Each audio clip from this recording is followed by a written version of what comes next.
What's up, YouTubeaholics? So we posted a video a few days ago of the first league that I played post Lord of the Rings drop, where I jumped into a friendly league because I didn't really know what to expect. I was just curious, like they've brought the friendly leagues back to Magic Online. Why not see what it's all about? Ran into five very not friendly matchups, but still ended up with the trophy. So for a brief period of time, and I don't think I still have the screenshot, unfortunately. But for a brief period of time, we were at the top of the friendly trophy leaderboard. So then we decided to like run it back into a regular league, and we ended up trophying that one too. So of course, had to upload that. So this is going to be the video of that trophy league in the regular league. First regular league post Lord of the Rings drop. So there will be a little bit of Lord of the Rings action for you guys to see. Um, Obviously not from us because we couldn't get like any cards rented, no Bowmasters, no Stern Scoldings, no legendary artifact thing that exiles creatures when they die, like nothing. So we unfortunately have to deal with plain old unoriginal Dimir Murktide. But that's okay. It's been a really fun deck to play recently, and if you're looking at maybe picking up a shadow deck, perhaps is one that could fit your style. If maybe you're not happy with the direction of Grixis or Sultai or Jund or whatever, then consider giving it a shot. Some of the changes I made in the sideboard from this list to the last one was I added a second copy of Hercule's Recall because there's a ton of Asmo food decks running around. They got a new combo kill with Samwise Gamgee to be able to sacrifice like a Cauldron Familiar to a Witch's Oven or to um, a Viscera Seer. Bring it back. It makes a food with Samwise when it enters the battlefield. You can sack it again, bring it back because you just made a food, and drain out your opponent that way. So a bunch of Asmo decks running around, which is why I added the second recall and the second engineered explosives. Help fight over like some cookbooks, some witches' ovens, things like that.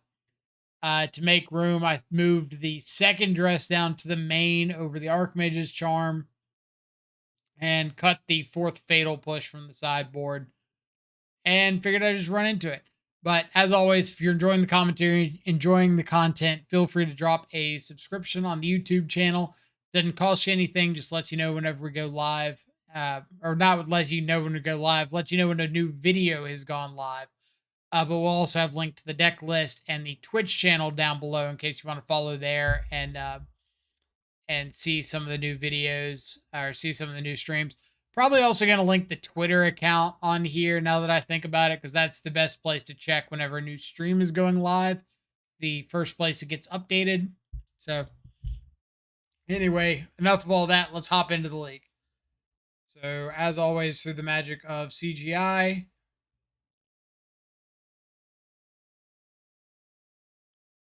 there we go. We got there. All right. So round number one, we are on the draw.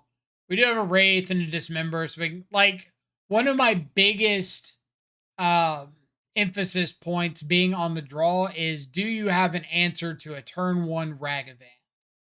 In this case, like, I'm on the draw. I've got lands. I've got dismember to answer a Ragavan.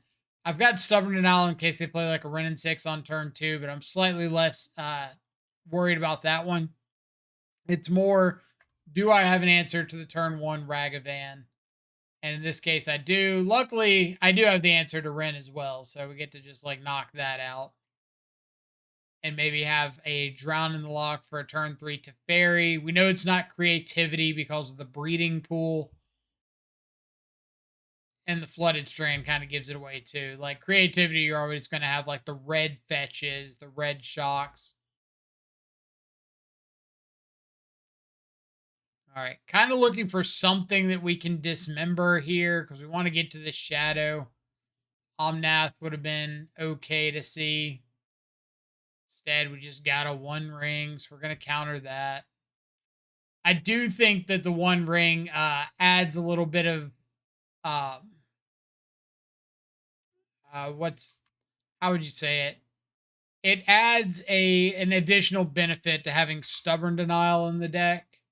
So you just get like another way of interacting with the ring.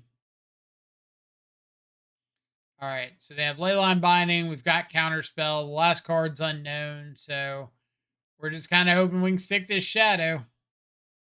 Well, we tried briefly. Get down Shadow of Mortality, just to be a little more mana efficient. Knock off Teferi. Solitude is going to get dressed down. So they were trying to Solitude our Shadow of Mortality so that we'd gain up to 15 and Shadow would just immediately be dead. But instead, we are going to get down a Shadow, which unfortunately gets answered. But hey, we got more Shadows. We've got stuff we can do. If our opponent like Solitude's this Shadow to try to attack, we can dismember. If they don't do anything crazy, we're just going to try to push through lethal and get there. Because we know one of their 2 cards is the Beseiju. So, like, as long as their second card doesn't stop us from killing them, cool. Against the 4-color pile decks, like, Drown in the Lock can be a little bit of an issue because of endurance. Fatal Push is pretty bad. Doesn't hit, like, anything relevant. Children's Edict's pretty good, but it gets a little bit worse with the ring. Not like a lot. I'd probably like to see it in here. Brazen Borrower, because I don't want to bounce anything, just have them like get another ETB trigger. But Turok. Turok is the lights out card in the matchup. Like, if I can ever have a functional hand with a Turok, I'm not going to say I feel unbeatable in the matchup because you still have to set up to play around things like Veil of Summer. But having access to Turok can do absolute wonders for shifting the matchup in your favor. So it kind of goes in a progression. Like, you want to have an answer for Renin 6 on turn 2, Teferi on turn 3, and then after turn 3, you're just trying to set up threat plus counter spell, or in this case, like Turok. So we see a Reprieve. That's another card that I'm considering testing around. Ren 6 is pretty solid. We could have countered the Ren, but I'm more concerned about countering the Chalice of the Void. Because if my opponent decided to fire off a Chalice on 2, I'd be really, really SOL. But now that I think about it, and this is where it really benefits going back and looking at these matches a second time, I probably should have just countered the Ren and let them Chalice on 1. Because if I hit a land, I'd be able to kick Turok. And if I don't, then I could play Murktide if I wanted, or just hold up Counterspell Double Drown and really not care. So yeah, I should have just countered the Ren.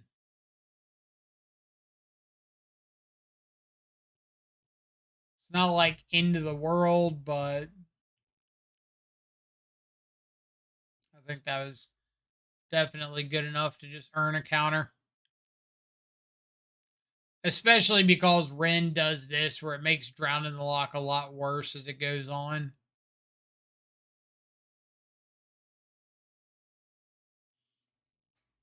All right, so double threat. So they Leyline Binding one of them. Assuming. So yeah, Chalice, Teferi, and Binding.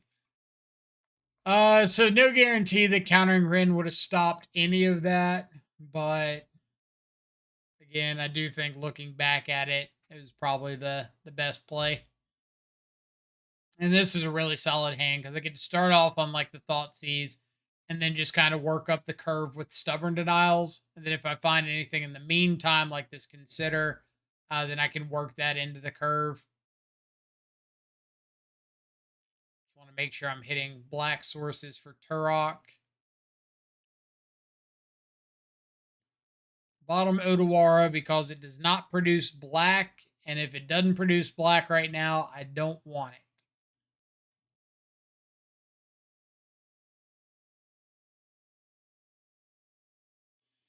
Can soft stub this binding because if they untap and go for a what's it called? Fable, I can soft stub that too.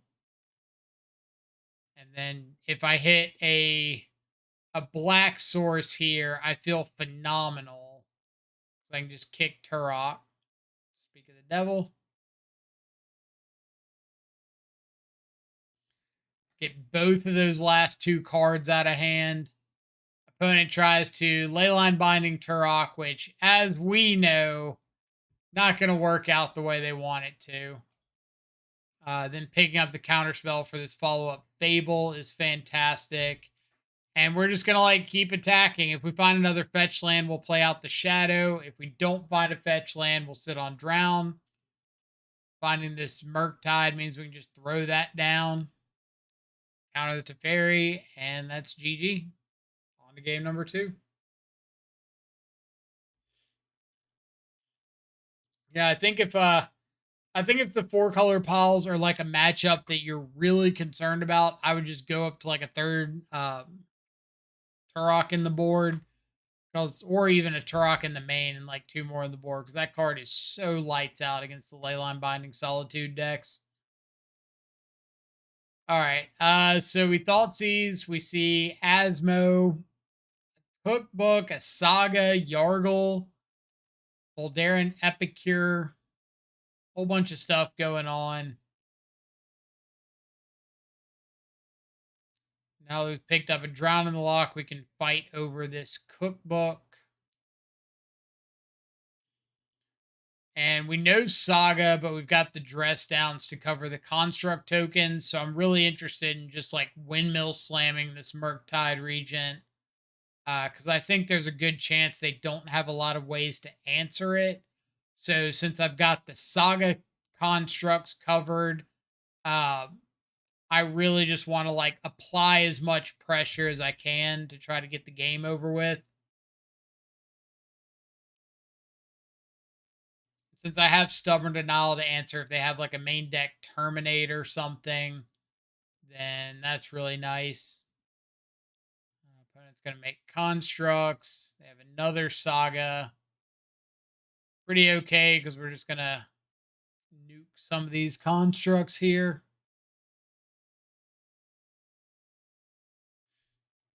Brazen Borrower is actually pretty solid because we can always bounce the Cookbook and then counter it on the way back down. I do think I like, yeah. So we bounce the Cookbook, Thoughtseize it away. We have Stubborn Denial in case they have like a backup. So really, really good turn for us there. And then this should just be like dress down constructs and be prepared to Stubborn Denial anything that follows it up.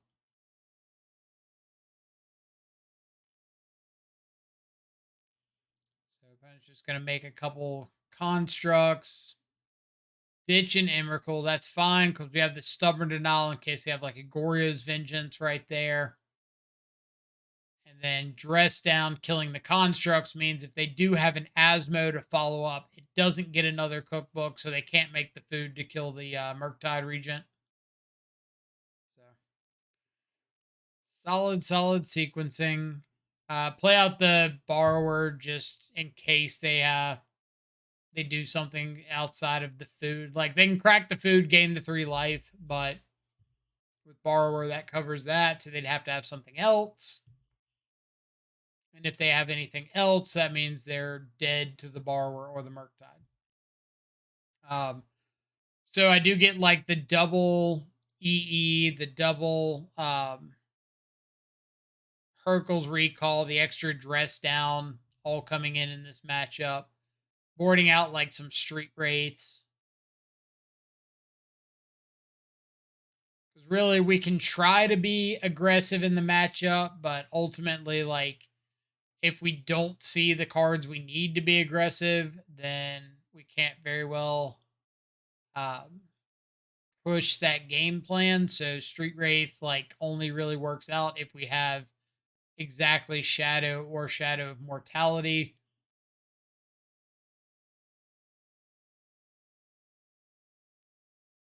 But since our opponent didn't make a construct this last turn and just suspended the tutor, which isn't coming off suspend this next turn, then I'm okay just getting down the Shadow of Mortality. I wanted to ditch that Hercules recall, but I kind of decided like, hey, I'll just take the second one so I can bounce the Haywire Might and the Blood token. They can't use the Blood token because they don't have a card in hand. So I would bounce the Haywire Might and the Blood token, attack into the Epicure, force the chump block. Or it wouldn't force the chump block, but they'd go to 1 and kind of reset their board position so they don't have a way to discard a card, even if they get like an Asmo off this Profane Tutor. I know their last card's the Haywire Might, so we just get to push the Epicure and attack in for lethal. So definitely a value Hercules recall instead of like oh, absolutely win the game off this Hercules recall. So that was kind of fun. It's not like a recall against Affinity where you bounce all their lands and Springleaf Drums and everything else, but still pretty fun. All right, so hoping for no Ragavan. Flooded Strand means probably like a 4 or 5 color pile deck. Obviously, these fetches are not really where we want to be. We'll counter a Renin 6. Hope that Consider can find us in or draw us into something relevant after this. That's pretty relevant. That's also pretty relevant. So we'll play out the Shadow first in case they have like a Solitude or something. They can hit the Shadow. If we play out the Murktide first and they have a Solitude, it could just like shut down the Shadow.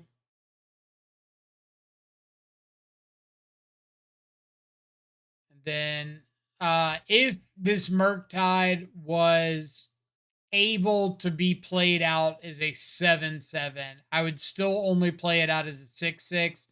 So if they Solitude the Murktide, the Shadow doesn't just die to state-based actions.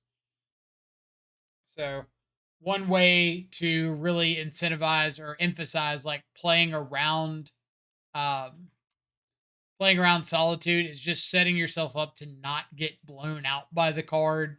Like it can hurt a lot regardless of how you play against it, but if you don't put yourself in a position to just like absolutely lose the game on the spot because of it, then that helps a lot.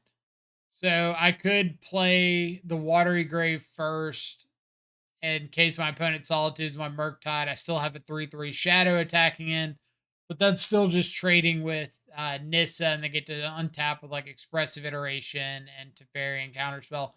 So I'm kind of taking the approach of if they have Solitude, I'm scooping the game regardless. So they would get to shrink the Shadow, eat it with the like exile the Murktide, shrink the Shadow, eat it with the Nissa. Even if they trade with the Nissa instead of eating the Shadow or eating the Shadow, I'm still so far behind that I'm just not coming back from that against the double active Planeswalker. All right, so double EI Prismatic Ending Nissa. Do get to take a Solitude. Not really interested in multiple Shadows because there's such a good chance they find another copy of Solitude that it's just like not worth that fight. All right, find Turok, which is nice, but I need more lands to get Turok enabled. Spreading Seas here means if they don't have a green source, it shuts off Nissa for a turn, also shuts off Expressive Iteration. They wouldn't be able to Renin 6 there. So a lot of live things our opponent does not get to do because of that spreading seas. Then here, like, they don't have the fourth land, which is really nice.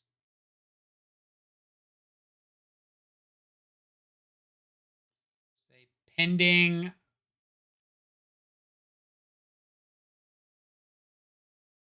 They pending the spreading seas and then pending the shadow. I dismember my shadow so that I'm able to hopefully get down Shadow of Mortality. Unfortunately, we did not get to, so we're just fighting over some stuff that kind of does or doesn't matter. Dress down just because I want to find the land drop really, really badly. Like, I wouldn't be able to stop them from resolving a Nissa anyway or fight over expressive iteration. So, with that being the case, I'd rather just find the land drop so I can get something going. Like, maybe I'd be able to find a couple more lands for Turok.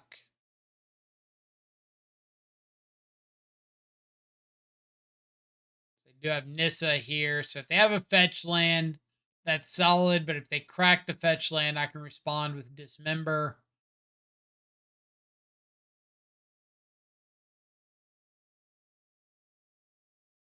Fairy's pretty decent. But if for some reason opponent whiffs a little bit, okay. Well, if somehow we draw the land for Turok, nope. Well, all right, that was huge. So our opponent gave up their Teferi to draw a card, like to bounce their Solitude and draw a card. And that opens up all of our counter spells, which is absolutely phenomenal for us.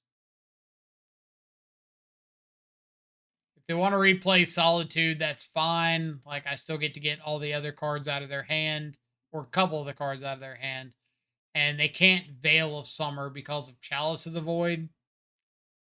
So really, really nice there to get Turok down, get a couple cards out of hand, pick up the fourth land so I can now hold up Dress Down, or Dress Down and Counterspell. All we need to do is like find something relevant before they find something relevant. So main phase Dress Down so that Turok's going to lose the pro white ability right there, but I've got Counterspell up. But I don't want to Dress Down at the end of turn and then have lose the pro white during my turn. So if I find find a reason to attack, I don't want them trading Solitude for Turok. And here we get to Otawar the Solitude because we know we get to counter it on the way back down. Otawara costing one less because of Turok.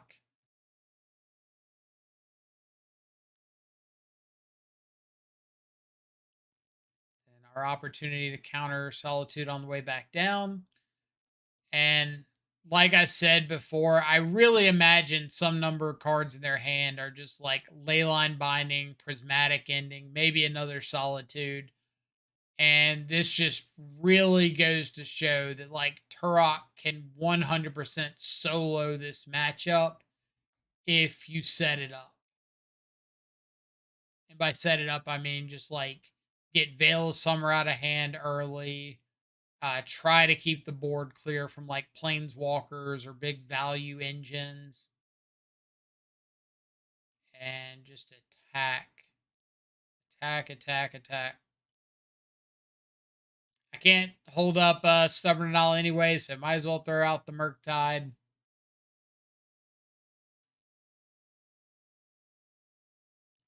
Sage you, my Watery Grave, and Scoop.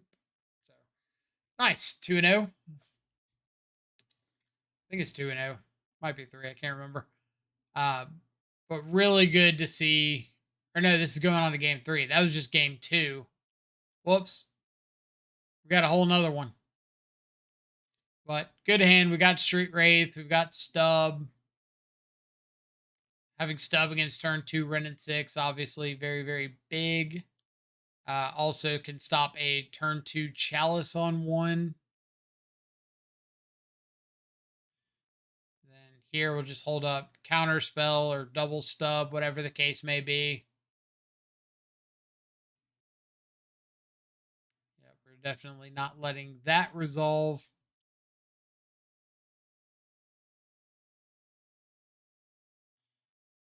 Want to save the Counter Spell if I can, because Counter Spell can stop Solitude, but Stub cannot.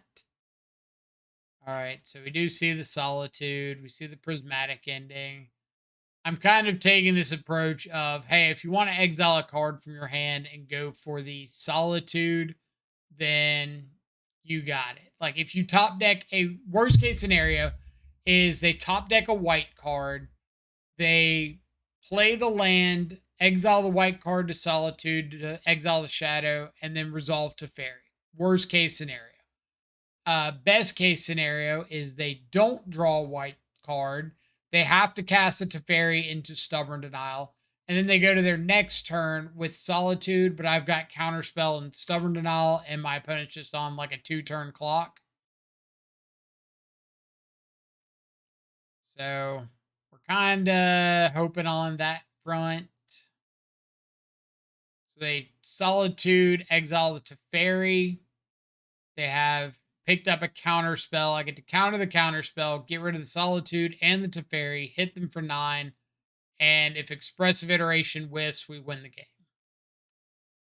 Fortunately, Expressive Iteration does not whiff, because I don't know if you know a thing or two about Expressive Iteration, but card does not whiff very often. But we do get a follow-up Shadow of Mortality, so that's pretty dope. Ren we don't care about.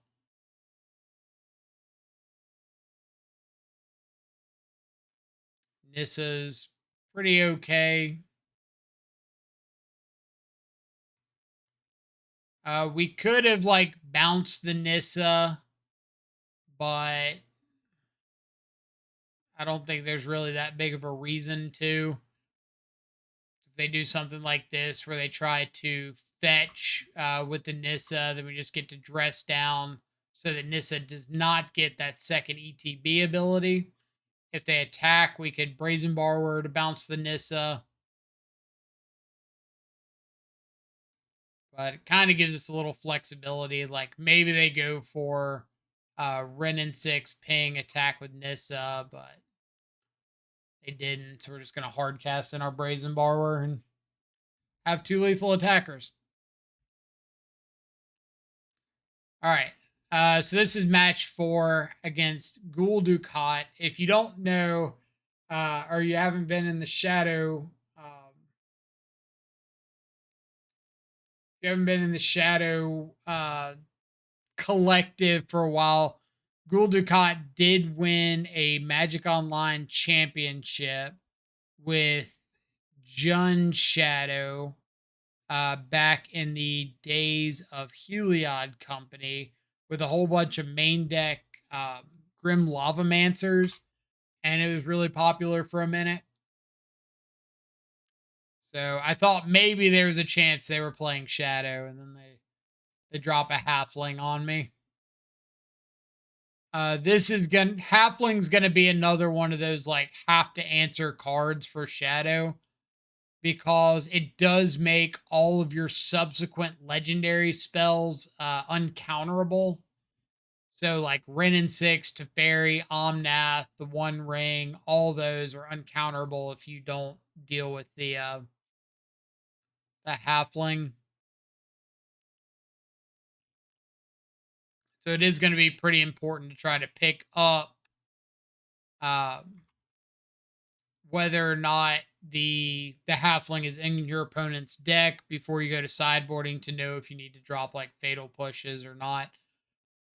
Yes, I realize that there was potential lethal right there.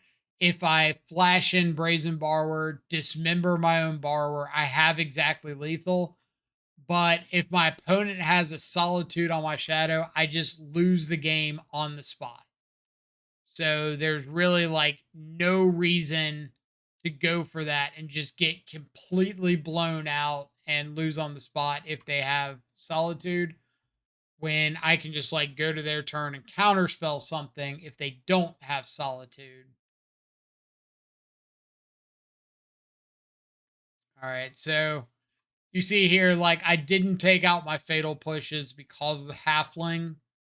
Uh, Dress down, I didn't get as aggressive boarding those in because between like the halfling and the ring, and more than likely higher on the planeswalkers, I don't really want to go that route.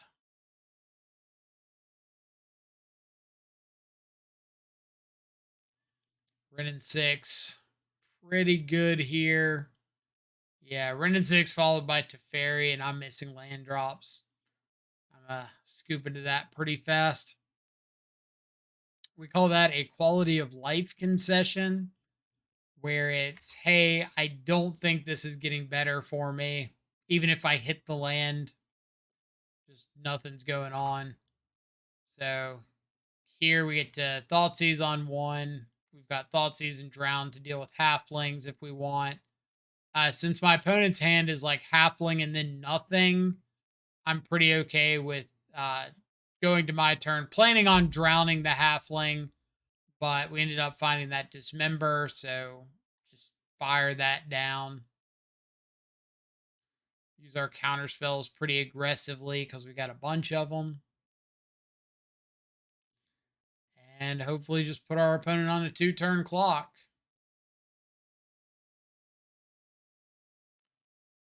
Put a ring on the stack. Hope you don't have an endurance. Nice. So if the stock in the One Ring continues to go up like it has been, then hopefully the stock we have in Stubborn Denial and Drowning Lock will be a lot better. All right, so match number 5, we're up against Young Dingo, who could be playing just about anything, but very likely to be playing Scam, kind of the deck that he is known for. Very proficient at many decks, but Scam definitely one that he's had tremendous results with. So Thoughtseize, we see it is Scam. Kind of a weak hand. Thoughtseize, Blood Moon, Undying Malice, 3 lands. So if they happen to top deck like a Fury here and Undying Malice it, that could be pretty unfortunate. But if they don't, then maybe I just get like another Thoughtseize next turn, which I do. Take this Blood Moon. I can get down Shadow here because they don't currently have a removal spell for it. And hope that I can just like follow up with Murktide, which even a small Murktide doesn't die to Fury, doesn't die to Fatal Push, Lightning Bolt, that kind of stuff. So I'm pretty okay with that. Go to my turn, and since I hit this land, I get to just dismember Ragavan and counterspell. So even if they Undying Malice, it does come back into play tapped. So it wouldn't be blocking. With the 4 life loss off the dismember, makes Shadow a 9/9 plus the 5/5 Murktide's exactly lethal. And then I could just counterspell like a push or a terminate or something that might stop me. So really solid opening hand out of us. Then, like I said, sideboarding against Scam, I'm usually just shaving on like Thought Seizes and Street Wraiths. In this case, shave on a Drown because I'm bringing in unlicensed Hearse. So Hearse, the extra copy of Dress Down, Turox, um, Shieldred's Edict. Edict really good at taking out like a scammed creature early. All right, hand is pretty weak to Ragavan, but it's kind of like a 50-50ish chance. I think with a 4 of in your deck, you've got like a, I think the math on it's like a 42% chance of seeing it. So if they have 4 copies of Ragavan, I'm taking like a 50-50 chance that they don't have one. Obviously, they could have like a scam threat on turn one, and that could make things worse. But since I don't have any way of interacting with a scam threat on turn one anyway on the draw, then I might as well kind of focus on looking at a hand that's going to be positive after turn one. And Dress Down's Counterspell Shadow kind of does that. So into my turn two, the Flesh and Orcish Bowmaster. So we get our first look at that. I could counterspell the hearse, but I don't have anything in my hand currently that cares about the graveyard. We've had this discussion several times about like the priority levels of counterspells in a deck like this. Like, I think a lot of people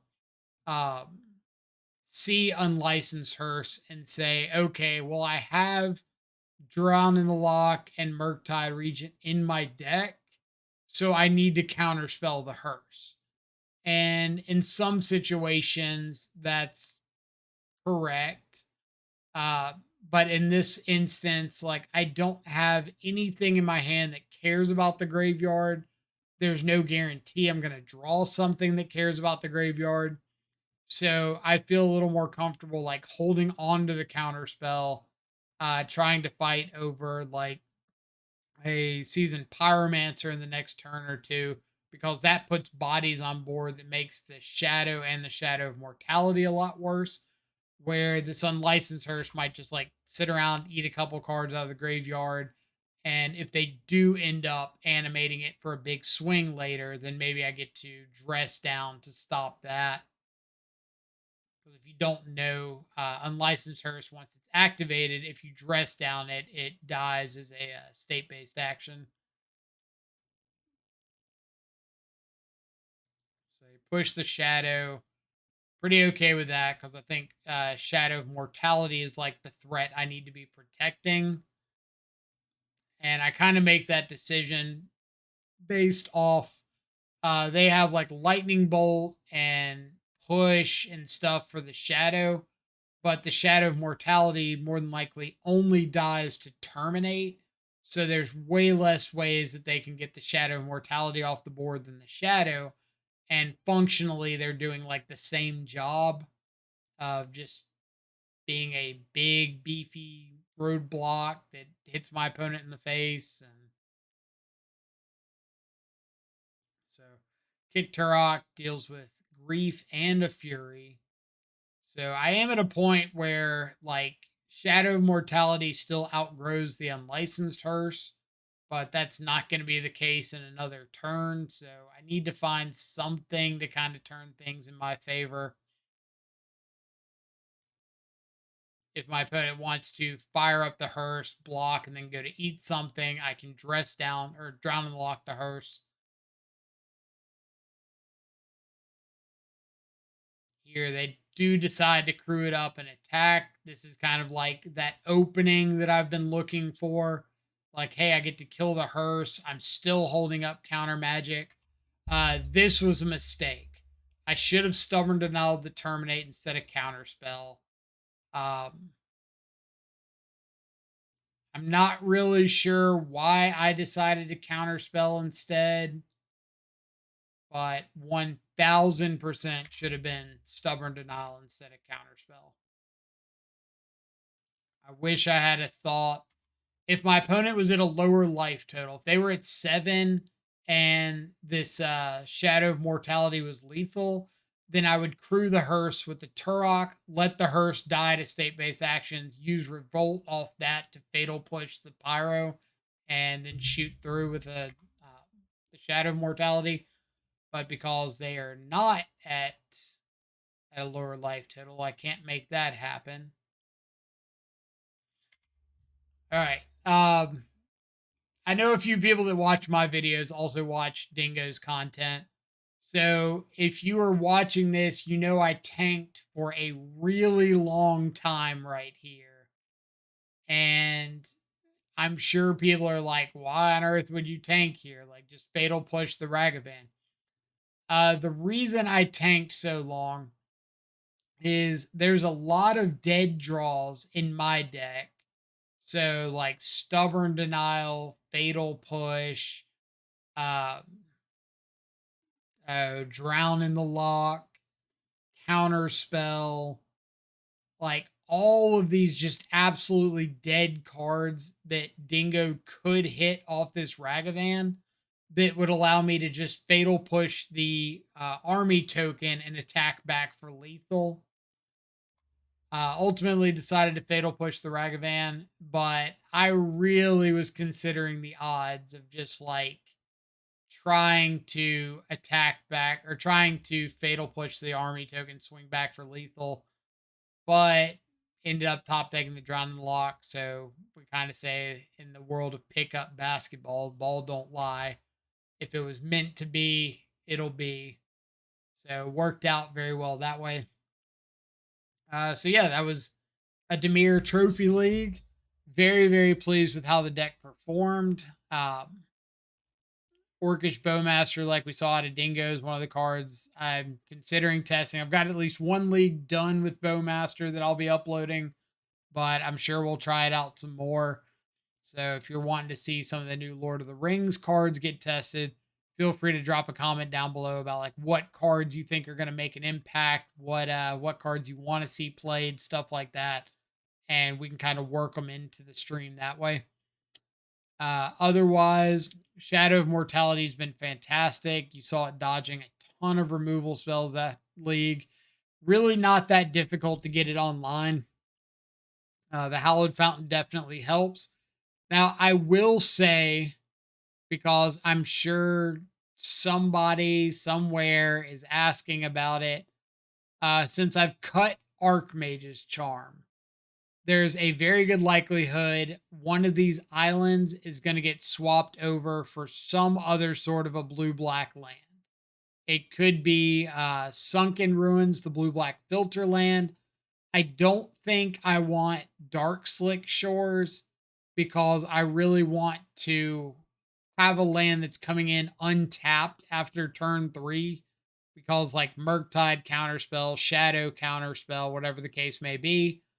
But the extra blue not having Archmage's Charm against the Blood Moon decks is less necessary. But I do want another black source for Shadow of Mortality, for Turok out of the board, for paying for Dismember without having to pay life. But like Shadow plus Drown is black intensive, Turok's black intensive, so I could very well see like a Sunken Ruins being in that spot, but we'll see. I really like being able to keep one landers. So if I had my preference, it would be some sort of a blue black land that comes into play untapped. Can make black or blue mana on turn 1. Comes in untapped later. So maybe like an Underground River, the black blue Pain Land. I think those are modern legal. Yeah, because Shivan Reef is. And so yeah. That very well could be a possibility, but we'll kind of see how it goes. I'm not sold on anything in particular just yet. But that's it for a nice little trophy league. As always, if you're enjoying the commentary, the content, feel free to drop a follow on YouTube. Otherwise, check out the Twitch channel down below if you want to see any of the live streams. Have a link to the Discord if you want to come talk Shadow or anything else, and a link to the deck list. And I'm going to go ahead and add a link to the Twitter as well in case you want to know whenever the streams are going live. So other than that, I hope y'all have a fantastic rest of your day. Stay safe, enjoy some good food and company. Catch y'all back live later. Adios for now.